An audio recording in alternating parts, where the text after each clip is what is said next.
Assalamualaikum warahmatullahi wabarakatuh. Perkenalkan, saya Ristati Diasgata dengan NIM belakang 107. Di sini saya akan menjelaskan tentang pengertian dari rasio profitabilitas. Rasio profitabilitas merupakan rasio untuk menilai kemampuan perusahaan dalam mencari keuntungan. Rasio ini juga memberikan ukuran tingkat efektivitas manajemen suatu perusahaan. Hal ini ditujukan oleh laba yang dihasilkan dari penjualan dan pendapatan investasi. Intinya adalah penggunaan rasio ini menunjukkan efisiensi perusahaan. Penggunaan rasio profitabilitas dapat dilakukan dengan menggunakan perbandingan antara berbagai komponen yang ada di laporan keuangan, terutama laporan keuangan neraca dan laporan laba rugi. Pengukuran dapat dilakukan untuk beberapa periode operasi. Tujuannya adalah agar terlihat perkembangan perusahaan dalam rentang waktu tertentu, baik penurunan atau kenaikan, sekaligus mencari penyebab perubahan-perubahan tersebut. Hasil pengukuran tersebut dapat dijadikan alat evaluasi kinerja manajemen selama ini. Apakah mereka telah bekerja secara efektif atau tidak? Jika berhasil mencapai target yang telah ditentukan, mereka dikatakan telah berhasil mencapai target untuk periode atau beberapa periode. Namun, sebaliknya, jika gagal atau tidak berhasil mencapai target yang telah ditentukan, ini akan menjadi pelajaran bagi manajemen untuk periode kedepannya. Kegagalan ini harus diselidiki, di mana letak kesalahan dan kelemahannya, sehingga kejadian tersebut tidak terulang. Kemudian, kegagalan atau keberhasilan dapat dijadikan sebagai bahan acuan untuk perencanaan laba ke depan, sekaligus kemungkinan untuk menggantikan manajemen yang baru, terutama setelah manajemen lama mengalami kegagalan. Oleh karena itu, rasio ini sering disebut sebagai salah satu alat ukur kinerja manajemen. Materi selanjutnya yaitu tujuan dan manfaat dari rasio profitabilitas. Tujuan penggunaan rasio profitabilitas bagi perusahaan maupun bagi pihak luar perusahaan yaitu: yang pertama, untuk mengukur atau menghitung laba yang diperoleh perusahaan dari satu periode tertentu. Yang kedua, untuk menilai posisi laba perusahaan tahun sebelumnya dengan tahun sekarang. Yang ketiga, untuk menilai perkembangan laba dari waktu ke waktu. Yang keempat, untuk menilai besarnya laba bersih sesudah pajak dengan modal sendiri. Yang kelima, untuk mengukur produktivitas seluruh dana perusahaan yang digunakan baik modal pinjaman maupun modal sendiri. Yang keenam, untuk mengukur produktivitas dari seluruh dana perusahaan yang digunakan baik modal sendiri. Dan yang ketujuh, masih ada tujuan lainnya. Sementara itu, manfaat yang diperoleh adalah untuk: yang pertama, untuk mengetahui besarnya tingkat laba yang diperoleh perusahaan dalam satu periode. Yang kedua, mengetahui posisi laba perusahaan tahun sebelumnya dengan tahun sekarang. Yang ketiga, mengetahui perkembangan laba dari waktu ke waktu. Yang keempat, mengetahui besarnya laba bersih sesudah pajak dengan modal sendiri. Yang kelima, mengetahui produktivitas dari seluruh dana perusahaan yang digunakan baik modal pinjaman maupun modal sendiri. Dan yang keenam, masih ada manfaat lainnya. Jenis rasio profitabilitas. Terdapat beberapa jenis rasio profitabilitas yang dapat digunakan. Masing-masing jenis rasio profitabilitas digunakan untuk menilai serta mengukur posisi keuangan perusahaan dalam suatu periode tertentu atau untuk beberapa periode. Penggunaan seluruh atau sebagai rasio profitabilitas tergantung dari kebijakan manajemen. Jelasnya, semakin lengkap jenis rasio yang digunakan, semakin sempurna hasil yang akan dicapai. Artinya, pengetahuan tentang kondisi dan posisi profitabilitas perusahaan dapat diketahui secara sempurna.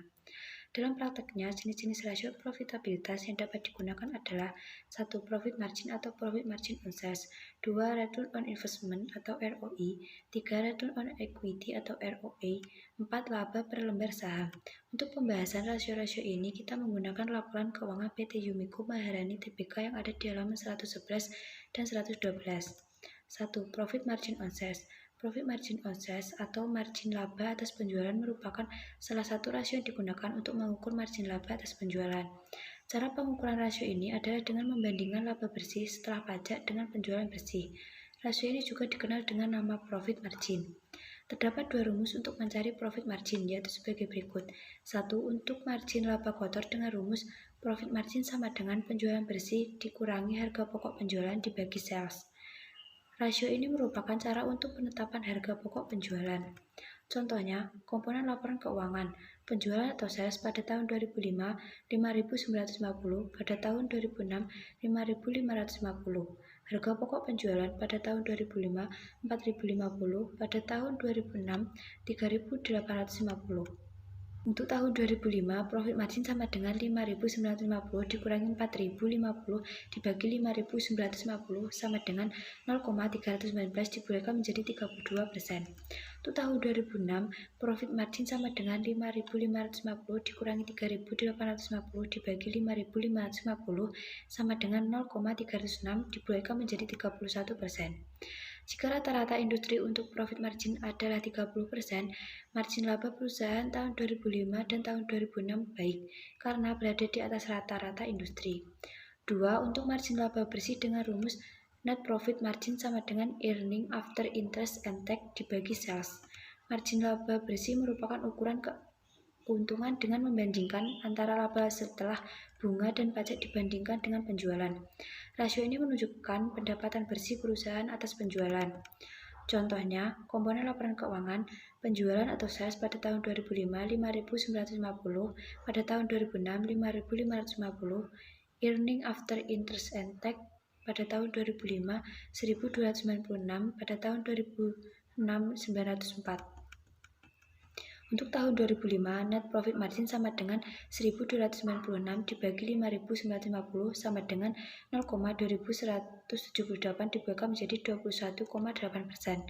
Untuk tahun 2006, net profit margin sama dengan 904 dibagi 5.550 sama dengan 0,1628 dibagi menjadi 16,3%. Jika rata-rata industri untuk net profit margin adalah 20%, margin laba perusahaan tahun 2006 sebesar 21,8% baik, karena berada di atas rata-rata industri. Namun untuk tahun 2006 dengan margin laba hanya sebesar 16,3% dapat dikatakan kurang baik, karena masih di bawah rata-rata industri. Ini juga dapat berarti bahwa harga barang-barang perusahaan ini relatif rendah atau biaya-biayanya relatif tinggi atau keduanya. Hasil kedua tahun ini juga menunjukkan adanya penurunan rasio yang cukup besar dari tahun 2005 ke tahun 2006, yaitu 5,5%, dan hasil ini perlu dicari tahu penyebabnya karena sangat membahayakan perusahaan. Dari hasil analisis di atas dapat disimpulkan bahwa margin laba kotor tidak mengalami perubahan berarti, sedangkan margin laba bersih justru turun sangat drastis. Hal ini berarti kemungkinan meningkatnya biaya tidak langsung yang relatif tinggi terhadap penjualan, atau mungkin juga karena beban pajak yang juga tinggi untuk periode tersebut. Perkenalkan, nama saya Ferdi Pradana Wibowo dari kelas MBS 4C dengan NIM akhir 112. Di sini saya akan menjelaskan hasil pengembalian investasi atau ROI.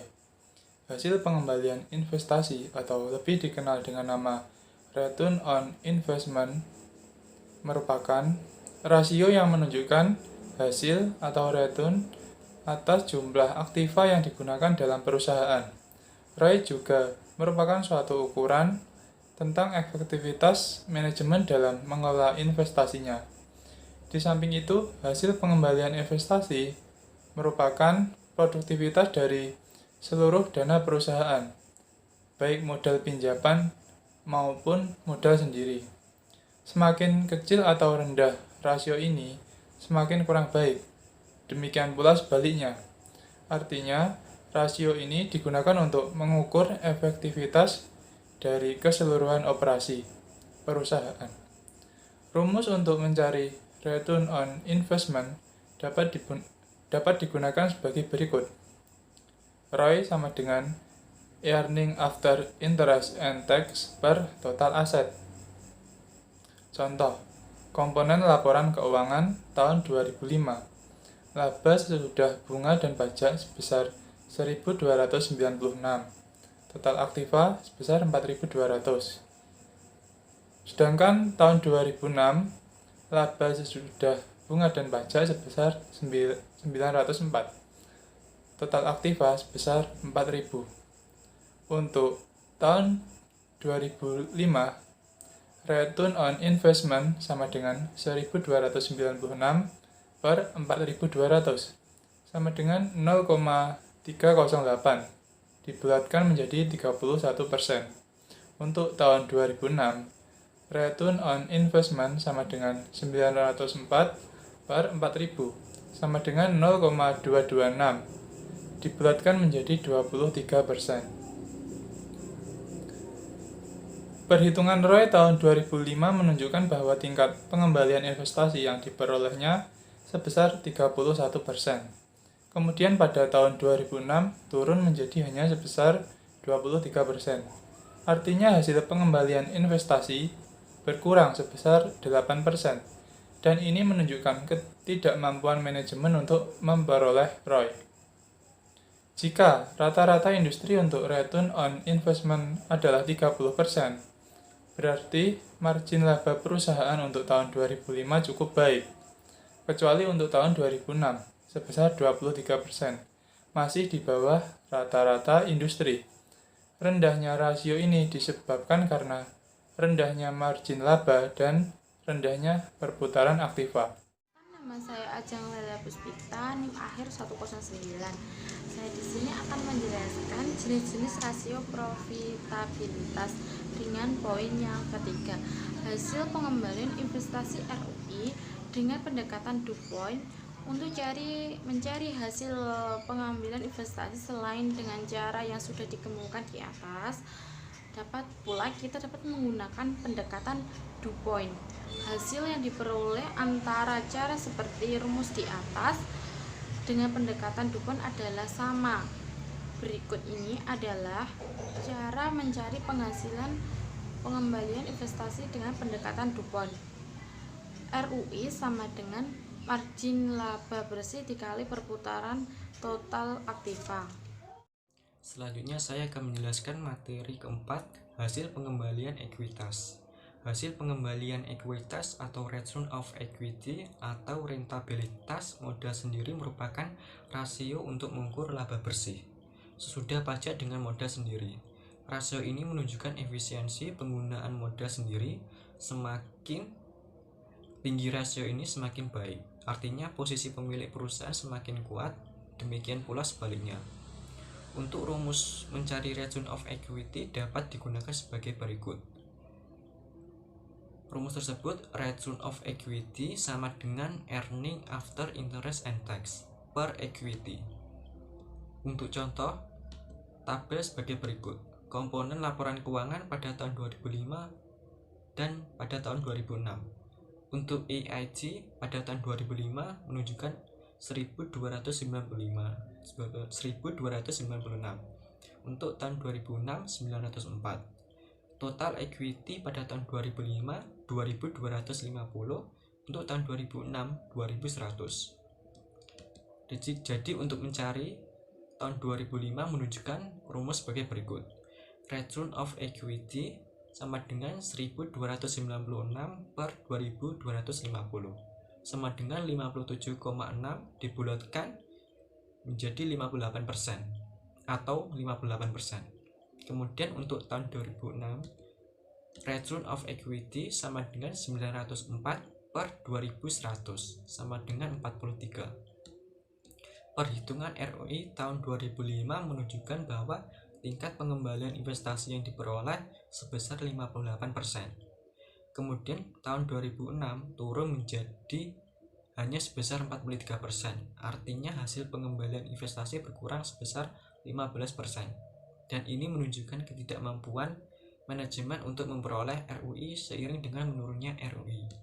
Namun jika rata-rata industri untuk ROE adalah 40%, berarti kondisi perusahaan cukup baik karena keduanya masih di atas rata-rata industri. Untuk yang kelima, hasil pengembalian ekuitas dengan pendekatan DuPont sama dengan ROE. Untuk mencari hasil pengembalian ekuitas selain dengan cara yang sudah dikemukakan di atas, juga dapat pula digunakan pendekatan DuPont. Hasil yang diperoleh antara cara seperti rumus di atas dengan pendekatan DuPont adalah sama. Berikut adalah cara untuk mencari hasil pengembalian ekuitas dengan pendekatan DuPont, yaitu sebagai berikut. ROE sama dengan margin laba bersih dikali perputaran total aktiva dikali penggada ekuitas.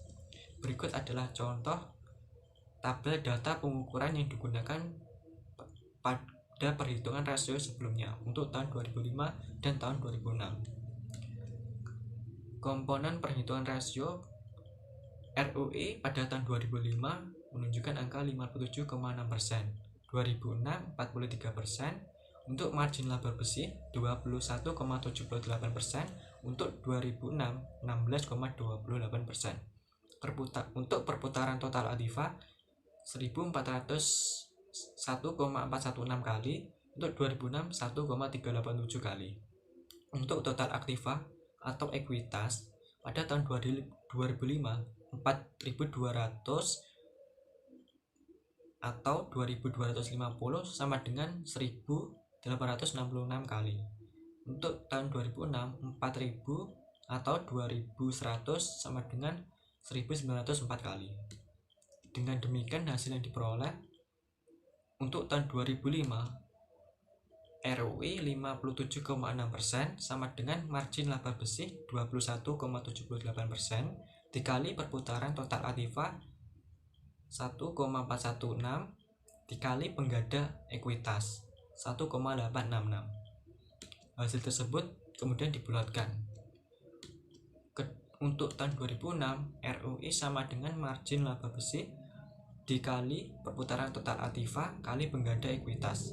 Untuk ROE 43%, margin laba bersih 16,28%, untuk perputaran total aktiva 1,387 dikali penggada ekuitas 1,904. Hasil tersebut kemudian dibulatkan. Materi selanjutnya yaitu D, hasil pengukuran. Dari pengukuran rasio di atas dapat kita lihat kondisi dan posisi perusahaan seperti yang terlihat dalam tabel berikut ini.